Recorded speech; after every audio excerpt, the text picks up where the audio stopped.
Bom, como eu tinha falado para mim mesmo que eu ia criar um diário, né, do que eu fiz na realidade, da última semana, de tudo que deu certo, eu vou fazer uma revisão geral da semana passada, né, rever os dias de gains e os dias de loss.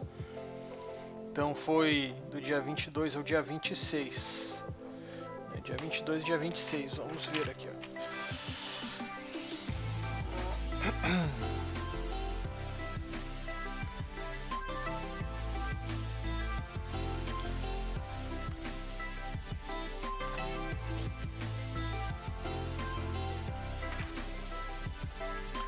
Bom, vou começar pelo dia 13 então, que aí o dia 1 e dia 2 não vão contar, não vão estar nessa lista, mas conta os últimos 5 dias da semana passada. Eu consegui uma meta, né, de R$100, na realidade eu queria 6 pontos, e acabou que eu nesse dia eu tive um loss de 3 pontos, perdi R$70 e acabei ficando somente com R$15 de gain nesse dia, pagando praticamente só as minhas custas, né, de operação, num dia 0 a 0, um dia muito ruim assim, né, para quem fosse operar conta real não valeria a pena a gente botar a mão no fogo só por tão pouco. Acho que menos de R$100 por dia realmente fazendo conta não compensa operar, porque os custos da BMF são caros, tu paga a corretora, né, dependendo como for, se tu paga uma plataforma também é caro. Então nesse dia estava bem aquém, mas eu estava começando, né, tô começando praticamente a botar em prática a mentoria, né, do curso da Scalper Trader, que é um workshop gratuito que eu até aconselho quem nunca fez nada de curso, que ali ele não ensina somente tape read, ele ensina sobre mercado financeiro, né? Então isso aí ajuda muito quem está começando. E eu já opero há um bom tempo por gráfico, vinha tendo um certo tipo de sucesso, mas não vinha constante. Então eu vi uma necessidade durante o meu day trade, meu intraday, eu ficar cuidando do fluxo, né, de contratos, e aquilo ali me instigava muito porque eu não conseguia entender direito o que queria dizer aquele monte de informação. E eu já tinha visto algumas vezes o curso da Scalper e nunca tinha me inscrito no curso dele e levado a sério. E esse último, cara, tá completo, vale a pena fazer. O André é um cara super sério, ele te dá toda a didática, ele não te ilude. Tudo depende de nós mesmos nesse curso, né? Ninguém vai ficar te puxando da mão, é somente vocês, ou no caso eu, fazendo esse diário, por mais idiota que pareça, é um feedback próprio meu para mim tá me evoluindo. Ou eu vou para frente dessa vez, ou eu não vou, né? Então, essa maratona vai servir como termômetro para mim, para minha conta real novamente. E vamos ver na conta real, né? Porque a gente sabe que na conta real muda muita coisa, muda a emoção, né? E a gente acaba não fazendo as mesmas coisas que a gente faz numa conta de simulação. Então nesse dia foi R$15, né? De lucro, eu tive aí 3 pontos de gain, né? E 3 pontos de loss. Só que compensou porque eu tinha entrado com uma mão um pouco mais pesada, então eu fiquei com R$15 de ganho. Então, o que eu fiz de anotação nesse terceiro dia? Notícia de indicadores. Até então eu estava meio perdido. Tinha anotado ali notícia de 2 touros, 3 touros e tal, mas eu não ficava cuidando do que aquilo podia acontecer dentro do mercado. Comecei a anotar no caderno aqui. Compra agressor. Botei no lado direito e venda agressor. Para mim poder visualizar se era Itaú, Guide, quem é que estava fazendo agressões nas principais defesas ali do mercado. Por exemplo, agora ele está no 941 e a BTG está vendendo forte, então eu vou lá e anoto, ó, BTG lá 40, 50, agressão, vendendo, né? Tá defendendo essa região. Quem é que começa a comprar no 940? Então eu já começo a anotar esse tipo de informação para saber quem é que está fazendo força. E isso aí num contexto para saber onde é que ele está vindo. Ele está vindo de baixo ou ele está vindo de cima? Por que ele está parando nesse espaço? Né? Então, quantos pontos ele andou do último fundo, né, até esse topo de preço, né? Vamos botar assim porque é o meu linguajar de gráfico, mas como é que ele foi do último preço até esse preço atual novo, né? Então eu vou anotando esse tipo de informação na abertura, fechamento, passo para baixo, abertura, fechamento, e vou anotando esses números, porque aí a gente consegue chegar num contexto interessante que não foi no terceiro dia, que foi exatamente a partir do quarto dia e do quinto. Por não estar fazendo essa cronologia novamente, eu tive erro, eu perdi, tive loss, né, no quarto dia, que foi um loss de R$30, né, e foi justamente na conta real. E eu não fiz a cronologia, eu apenas anotei quem era compra agressor e quem era compra vendedor. Então isso foi um erro, né? Então eu procurei já a partir do quinto dia, né, a partir do dia 24, 25 e 26, eu não tive... não é que eu não tive. No dia 24 eu tive um gain de R$65. Eu fiz a cronologia e anotei. O que eu notei de um dia para o outro foi a experiência que os spreads diminuíam, né? Ele, por exemplo, ele abriu no 921 no dia 24 e fez um primeiro topo lá, parou de subir só no 986,50. Aí ele desceu para o 972, levou quase uma hora para voltar no 996. Depois ele levou mais uns 30 minutos para chegar no 984 e uns 20 minutos para 990. Aí eu me fraguei, né? Bom, se ele tá fazendo essa diminuição de spread, quando chegar no 990 por aí, chegasse aqui nesse número, eu ia vender. E eu fiz uma venda e ele realmente desceu e foi até ali, ó, o 982. Foi onde eu ganhei 5 pontos, se não me falha a memória, no total, que foi dar os R$65, porque eu tava também com loss no dia, mas eu estava indisciplinado na realidade, então eu fui me melhorando. Dia 25, quando eu tive um loss mais alto, foi por indisciplina. Eu tive um loss de R$175, né? 9,5 pontos para mim poder chegar num stop muito caro, achando que o mercado ia descer, que ele ia romper aquele preço e ele ia continuar descendo. E eu tava fazendo venda num mercado que estava comprado, a força estava compradora, minha gestão foi muito ruim, né? Meu stop estava muito mal posicionado, ele voltou a subir, então foi um erro grave. Eu fiz a cronologia, mas eu não soube interpretar essa cronologia, porque olhando aqui agora, o que ele fazia? Ele veio do 40,02, né? Ele foi a R$4, veio para 3.954, foi para o 968, voltou para o 961, 965, 958, 963, 951. E se vocês forem olhar lá o dia 25, que esse aqui já seria o número... Deixa eu só voltar aqui para mim garantir que estava correto. 1, 2, 3,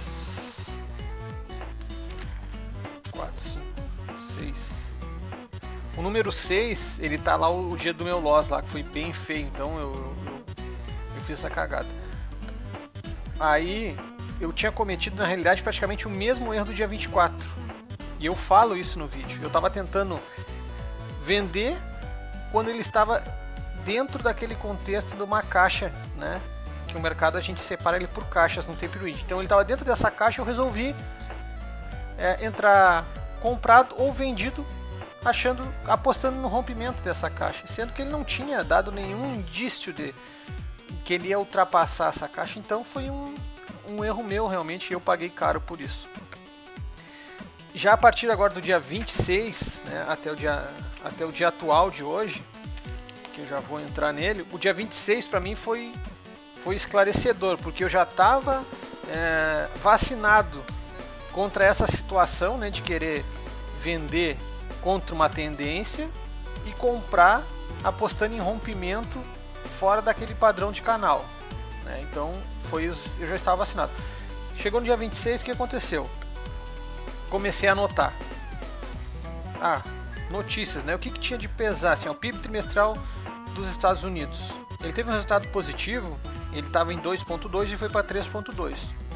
Uma particularidade que eu achei engraçado, que eu quero acompanhar agora quando tiver notícia de 3 touros, que eu vejo isso na Investing, é que nos 2 dias consecutivos que tiveram notícia de 3 touros, né? Um foi o núcleo de bens duráveis e o outro foi o PIB trimestral.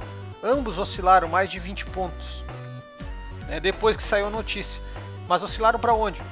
Para baixo. Quer dizer, a notícia saiu positiva para os Estados Unidos, uma coisa boa, e o dólar, para nós aqui no Brasil, caiu, se tornou mais barato.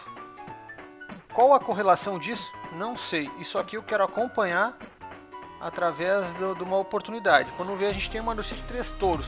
Começa a acompanhar. Bom, começou a cair, cara, eu tenho uma média mais ou menos que vai descer de 15 a 20 pontos. Então eu vou apostar numa venda. Se ele romper algum preço realmente, 2 pontos abaixo de onde ele estava, demonstrando continuidade de venda, demonstrando uma boletada, demonstrando que os vendedores estão, ou os compradores estão determinados a fazer aquela sequência, é o que eu pretendo acompanhar daqui para frente. Então isso foi interessante. Então o resultado saiu positivo e o dólar caiu para nós aí no mínimo 20, 30 pontos em seguida da notícia. Dia 26, os preços eu fiz a mesma coisa. Ele abriu no 958, não é que ele abriu, eu já estava no metade do mercado, se eu peguei à tarde. Ele abriu no 958, foi para o 977. Voltou para o 942, foi até o 950. Desceu para o 932, foi até o 949. Desceu para o 921, foi para o 929. Voltou 921, foi para 928, 923, 927,50. 924 foi até o 926. Aqui eu tive uma sacada que eu estaria protegido se eu tentasse uma venda do 29 para baixo. Porque ele já vinha batendo aqui por 3 ocasiões, ele bateu para tiver a sequência 29,50, 28,50, 27,50, 26,50. Então eu tinha esses números aqui baseados para me fazer uma venda, e foi quando eu fiz venda, eu saí no game, ganhei R$90. Bom, show de bola, né? Então isso aí me abriu a mente nesse quesito. Hoje, quando abriu o mercado de segunda-feira, ele fez a mesma coisa, ele não saiu de dentro daquela caixa de preço, ele abriu no 928,50 e estava batendo lá em cima, lá no 937. Quando ele foi para perto dos 934 por aí, eu fiz uma venda, porque eu estaria teoricamente com um stop barato, que seria o 938 por aí, que foi onde eu deixei meu stop, e poderia pegar no mínimo 3 pontos de queda. E foi realmente o que aconteceu. Eu entrei vendido, e está no vídeo já de hoje, que eu já coloquei, né, do oitavo, que deu gain, né, R$105, 3,5 pontos, com 3 lotes. Ganhando então total de R$105. E aí foi essa sacada que eu tô tendo, cara. Se ele tá dentro da caixa, se ele estiver respeitando uma faixa de preço, onde tu identifica o que? Aonde é que estava vendo? Eu entrei vendido praticamente no 931, 932, eu não lembro bem, isso aí tá lá no vídeo.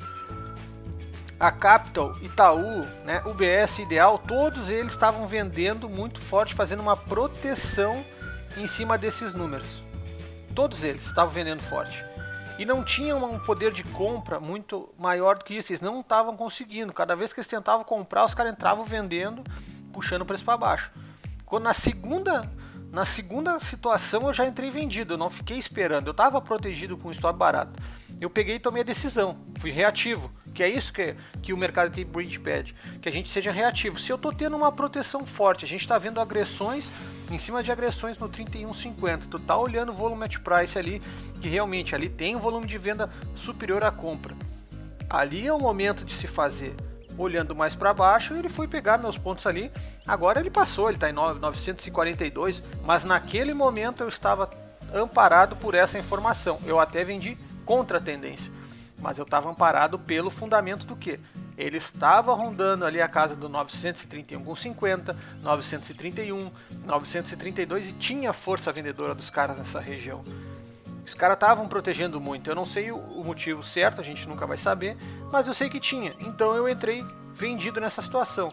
Então é justamente como o André Antunes fala no curso, a gente vai pro lado que o mercado está indo.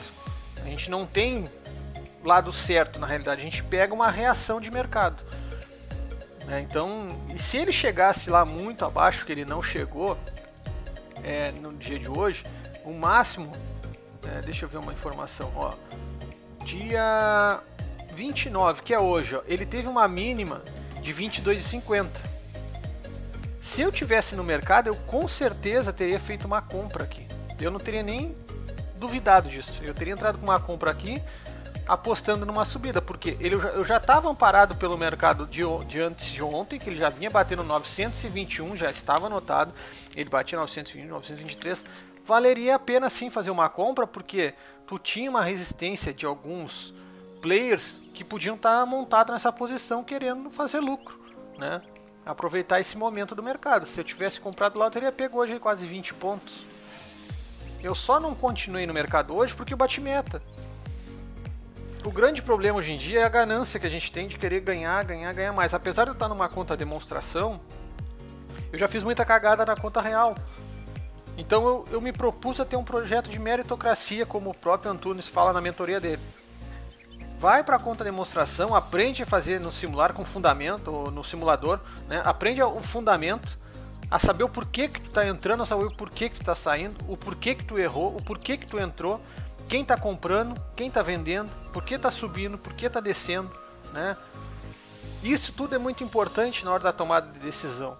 Então isso hoje assim está transformando a minha maneira de enxergar o mercado, tá? É bem diferente do gráfico. O gráfico a gente se baseia por candle de força, né? Por diversas situações, e sendo que na realidade o que manda no mercado são os players, é a reação. O que a gente está vendo aqui na tela do fluxo não tem como mentir. Alguns podem disfarçar suas intenções de compra, de venda aqui, mas a massa não entrega o resto, porque as intenções elas começam a se mostrarem mais evidentes depois de 2 ou 3 jogadas aqui dentro do sistema. Então, Regis, então quer dizer o que? Que tu vai ficar rico com isso? Cara, eu pretendo, sinceramente, não sei. Eu sei que agora eu estou na minha maratona, eu estou com 8 gains para 2 loss, eu posso ter até 7 perdas no caso, 7 loss, e eu preciso ter 23 gains. Por enquanto eu estou muito bem.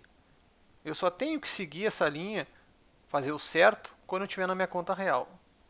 A emoção da conta real às vezes te tira do jogo. Mas é como o Antunes fala, se tu estiver fazendo certo no simulador, se estiver fazendo coisas coerentes com a tua educação, né, com a tua disciplina, tu não vai perder. O que eu aprendi sobre disciplina? Agora rapidinho, só para encerrar. No dia 25, eu tenho uma proposta de perder R$100 por dia. Eu perdi 175. Eu encareci o meu estoque a troco de quê? Acreditando que o mercado ia voltar. Aceita a perda e sai do mercado. Volta no outro dia. Tanto é que no outro dia eu voltei e recuperei parte disso. Aí eu tive que levar o dia 26 e hoje para recuperar o dia 25. Então sai muito caro isso, sai caro, cara, sai caro errar esses erros assim, cara. Se for para perder, tu perde teus R$100 e sai. Agora, R$175 eu levei 2 dias para recuperar por indisciplina. Então quem tá olhando isso aí, quem tá querendo ajustar um método de ensino, um método de disciplina, eu digo, façam por fases. Anotem no dia, que seja no caderno, em qualquer outra situação. Eu tenho um caderninho aqui agora que eu anoto tudo. Cara, minha meta é R$100 essa semana, tá? R$100 essa semana. Então se eu ganhar R$100 eu paro. Se eu perder R$100 eu vou parar. Eu não vou ficar tentando voltar pro mercado. Eu não tenho experiência para isso, eu não tenho psicológico ainda para isso. No dia que eu tiver psicológico, eu sei que eu erro e que eu posso voltar a acertar, beleza, a gente faz. Mas tu não vai ficar brincando de sabidão num mercado que ele te engole fácil, né? Então, eu não quero perder dinheiro no mercado, eu quero ganhar. Então tenha disciplina. Se é 100 pontos, ganho. Se é 100 pontos, não, perdão. Se é R$100, ganhou R$100, para. Se é R$100 de perda, para. Então isso aí tem que ter como... Cara, tu opera com 2 lotes, vai pro terceiro lote com tempo. Não sai direto fazendo 5 lotes que vai dar problema. Tu vai te apavorar com a distância de um número quando der um negativo ali. E aí tu pode fechar no dedo e tá zerando antes da hora um trade que podia dar lucro. Te adapta a uma maneira de operar. Eu sinceramente não vejo outra maneira mais hoje, tá, de operar fora do tape reading, leitura de fluxo de contratos e o que os players estão fazendo no mercado. Eu não consigo ver outra forma de operação, tá? Nem quero tentar mais, tá? Eu quero sinceramente entrar de cabeça aqui porque eu vejo que os grandes players fazem isso. Eu quero fazer o que os grandes estão fazendo, né? Então grandes players que eu diga, tipo André Antunes, o Jefferson Latos, né? O próprio Alisson Correia, que opera tape reading, tem muitos caras aí que são feras nessa questão de fluxo, então acho que a gente tem que ser coerente e fazer aquilo que está dentro do nosso alcance, dentro da nossa habilidade. Não ficar pulando de curso em curso para tentar achar uma metodologia melhor, porque não vai acontecer. O negócio é se ater realmente a essa didática aqui do tape reading, que é o meu curso. Todas as informações eu peguei do curso, assisti até o final, fui para o simulador assistido, né? No início parece que a gente não vai entender, que não vai aprender, mas em certo ponto tudo começa a fazer mais sentido para aquilo que tu está olhando na tela. Os números começam a passar mais devagar, teu olho fica mais treinado, mas só consegue fazer isso operando dia a dia.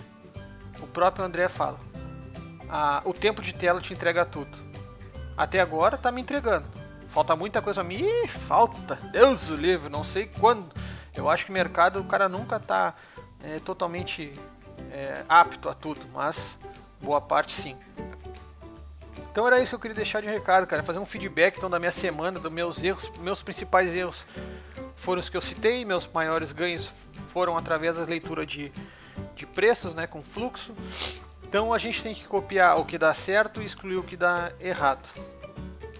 Então uma boa sorte para todos aí que estão nesse mundo aí, trader, que estão querendo se inserir. Procurem cursos sérios, pessoas que têm... não é álibi, né, que não estão indo para um julgamento nem nada, mas que tenham aquele aporte de conhecimento sobre o que estão falando, e não qualquer um aí que queira só vender curso aí para vocês e ganhar dinheiro nas costas. O conhecimento do André é todo gratuito e cara, não tem preço o material que ele colocou ali, cara. É muito barbada que ele fez ali, cara. Um curso daqueles ali, eu acho que, sei lá, R$2.000 é barato ainda. O conteúdo que ele adquire, que ele botou ali, não tem igual. Beleza? Valeu!